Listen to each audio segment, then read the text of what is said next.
Ariana Grande shaded Cardi B. Selena Gomez gets dethroned on Instagram. And fans slam Jeffree's star for purposely destroying a $1,000 bag. What? All that and more on today's rundown. What's up, guys? Welcome to DHR. Naz and Renee here. It's Tuesday, and so much went down between Cardi B and Nicki Minaj yesterday, but don't worry, we got all the details for you guys today in the show. Yeah, but first, you guys, Ariana Grande has always been extremely open about her anxiety, but she recently admitted that she actually feels guilty for it. Ari filmed an hour-long BBC music special where she opened up about her mental health issues and why battling anxiety actually makes her feel guilty. Ariana chatted with host Davina McCall before performing songs from Sweetener and got real about mental illness, multiple outlets report.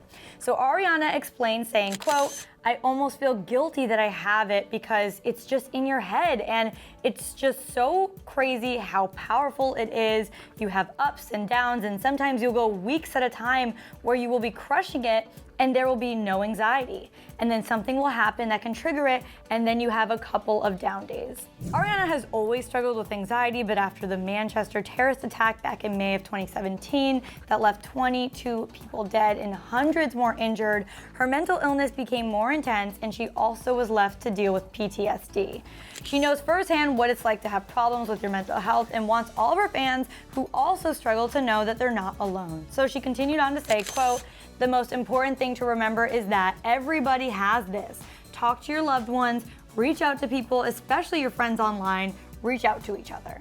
I love that Ariana has always been this open about her struggles with anxiety because yes, a lot of people deal with it. So hearing someone who you look up to, one of your idols, talking about it, letting you know how normal it is, Right. I think is such a comforting feeling. It really is. And you and I have opened up about both of our anxieties. And I feel like a lot of people in our generation suffer from anxiety. No wonder, though, all the stuff Ariana was going through. Like, of course she's going to have so much anxiety. But you actually told me something that helped me when I was going through anxiety. Oh, yeah. Remember when you told me to stay present and to just hear, what was it, like 3 sounds? Yes, so if you're feeling really anxious, something that helps me with my anxiety is you listen for 3 different noises going on in the room. Close your eyes. Close your eyes, and also think about 3 different things you can feel, so physically feel. Right. And that helps you become more present and just relax, because anxieties don't come from what's happening in that present moment like 99% of the time. Right. It's because you're in your head about something that's to come or something that happened. So Right.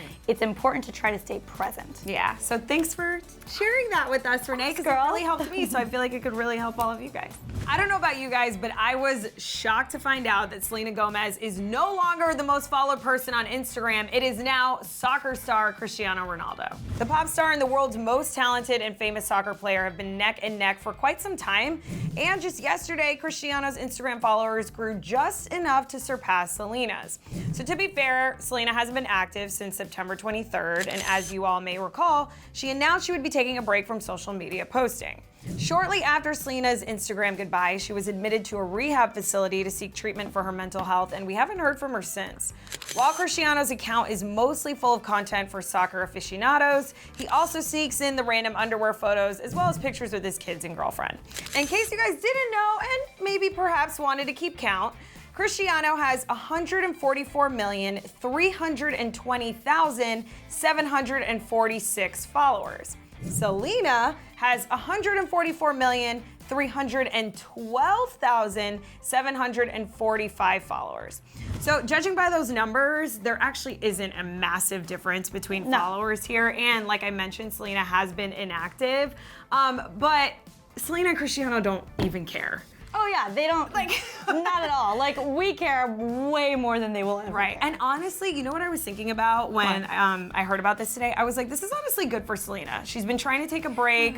We all know she's in the rehab facility. Sometimes being the most followed person on Instagram can come with a pressure where you feel like you have this massive platform. I mean, she still has a massive platform, obviously, but just that title alone is kind of like, I don't know. You know, it's like people are wondering if you're going to always be. Yeah. People are always wondering if you're going to constantly be putting out content and keeping your followers engaged. And I feel like it's just a lot to keep up with. So maybe this is good for Sel. I mean, going off of that, like, let's think about her most liked photo that she had where her boobs looked amazing. Yeah. She deleted that. So maybe that attention got too much for her. So I think this is good. Obviously, she's out taking a break from social media and taking care of herself, which she should be. Right. So I think it's nice to have a little break. Not being the number one, being the number two. Right. Well, do you think we'll ever be the number one or two? I'll never be Do you number think we'll- one. You'll be number one day. So nice. And then you'll take a picture and tag me and tell people to follow me. And then you'll be number two. Just kidding. So Jeffree Star destroyed a $1,000 Louis Vuitton bag, and to say fans are freaking out would be an understatement. I'm not happy. Apparently, Jeffree Star decided to sacrifice a $1,000 Louis Vuitton Speedy 25 bag to turn it into a gruesome costume. He teased the rather expensive DIY project on Twitter, and understandably so, fans of Jeffree freaked the F out. So in response to the teaser, one person on Twitter wrote, quote, "Can't relate, not rich enough to even own one, let alone cut one up," with another person adding, quote, "We get it, we're poor." Aside from this DIY project being a complete waste though, several of Jeffree's supporters were upset that he ruined such a valuable item when he could have instead used the money to help those who actually need it. So one fan wrote, quote, "I love Jeffree, but him wasting money like that makes me a little sad. The amount of money he spent on this bag he's about to destroy could literally make a big difference in some people's lives." Another person shared a similar sentiment saying, quote, "Jeffree Star cutting up a brand new Louis Vuitton for Halloween makeup. There are people starving in this world and he has the money to waste like that."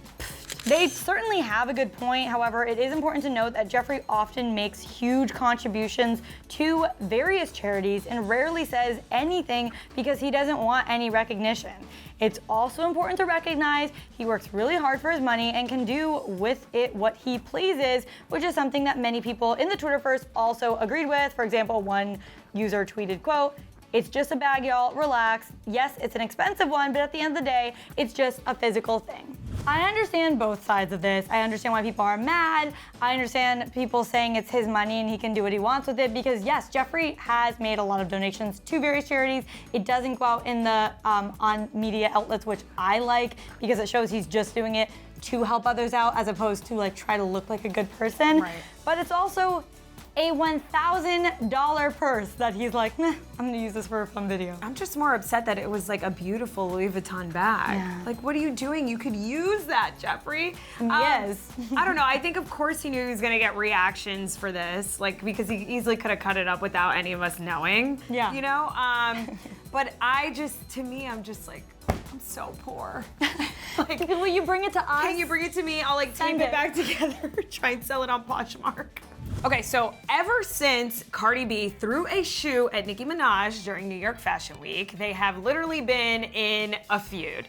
And we have all been watching, wondering when Nicki's gonna be telling her side of the story. Well, Nicki finally told her side of the story, and then Cardi responded, and it got crazy yesterday. So yesterday, Nicki finally decided to tell her side of the story on her Queen radio show on Apple Music Beats 1. Nicki started off by claiming that the mark on Cardi's head was actually caused by Love and Hip Hop star Raw Ali, not by security. She said that she can prove it by saying, quote, "There is no way I can lie about this because there is surveillance footage from the building where the assault took place. Raw really beat Cardi's really bad, punched her like 8 to 9 times, and I could hear it." Nicki then offered up a $100,000 reward for anyone that could get her that video. Nicki also talked about Cardi's sister's accusation that Nicki had leaked Cardi's phone number, and she responded by saying, "Leaking numbers? What type of bird are you talking about? You can't control your sister, but you want me to control millions of fans? I've never leaked a number in my life." And then Nicki proceeded to tease a new song called Dip with Tyga that she has coming out that promises to ruin Cardi's relationship with her team. Ouch. So obviously, you guys, Cardi had a lot to say yesterday. Just hours later, Cardi blew up her social media with 10 videos reacting to Nicki's Queen Radio episode. Cardi first refuted Nicki's report that Raw Lee was the one to beat her up. This is my thing, Nicki Minaj, right? How you saying that I got ragged by Raw Lee when there is so many footages of that night, every single angle, and where am I getting ragged at? Cardi went on to call Nicki out for her lies and said that Nicki first claimed she had video footage and is now promising promising a reward for security footage. She's confused that Nicki was first playing the victim and now playing the gangster. And she's fed up with Nicki's lies and is now threatening legal action.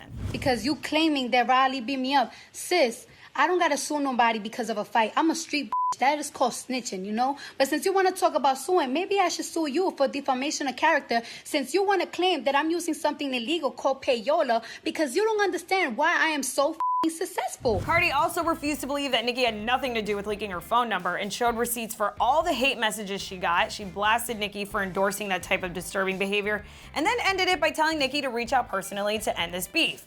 But of course, the drama did not end there because Little Mix had to get involved and set the record straight about all the Cardi B versus Nicki drama. So Cardi brought up in one of her videos that she was actually offered the Little Mix song Woman Like Me first and had to turn it down. She even went on to play the track that was sent to her that has blank space for what would eventually be Nicki's verse. And after watching this, everyone was like, whoa, shots fired. She also said that she was offered the Diesel deal before Nicki was. And Nicki commented saying, stop trying to distract everyone about the fact that you lied about Rob beating your head in. Babe, we all get deals and turn them down. Same with songs, dummy. Little Mix has been trying to get me on a song for 7 years. I finally found one I loved. Yes, I passed on G-Eazy. What's your point? Have you ever written a rap? Jade from Little Mix then liked Nicki's comment and Nicki screenshotted it, tweeting, saying, Jade from Little Mix said, not on my watch. She also retweeted this video compilation of Little Mix saying that Nicki was their dream collaborator in multiple interviews. This wasn't all though, guys. The drama continues.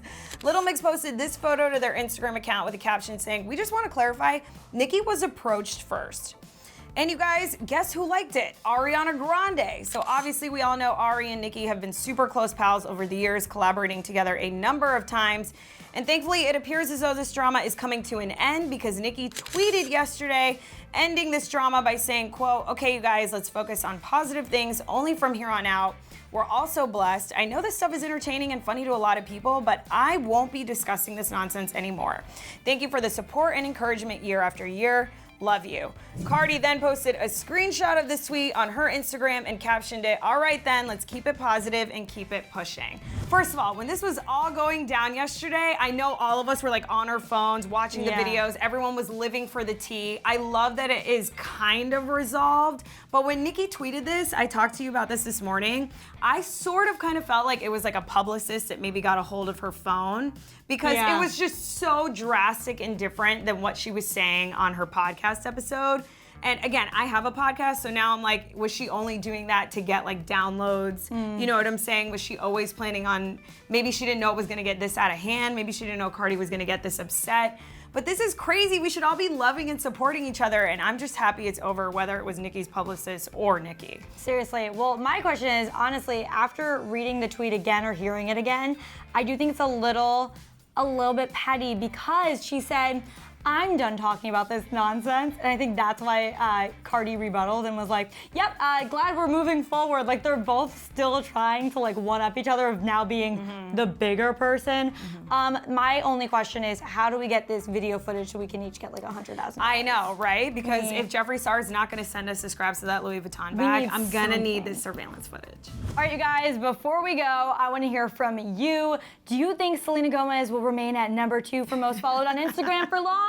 Or will she get her #1 spot back? Let us know down in the comments. And of course, we want to know all your thoughts, all your feelings on this Cardi B, Nicki Minaj feud. What do you guys think? Are you guys picking a side? Are you happy it's over? What was going through your mind yesterday when this was all going down? Let us know in the comments section below.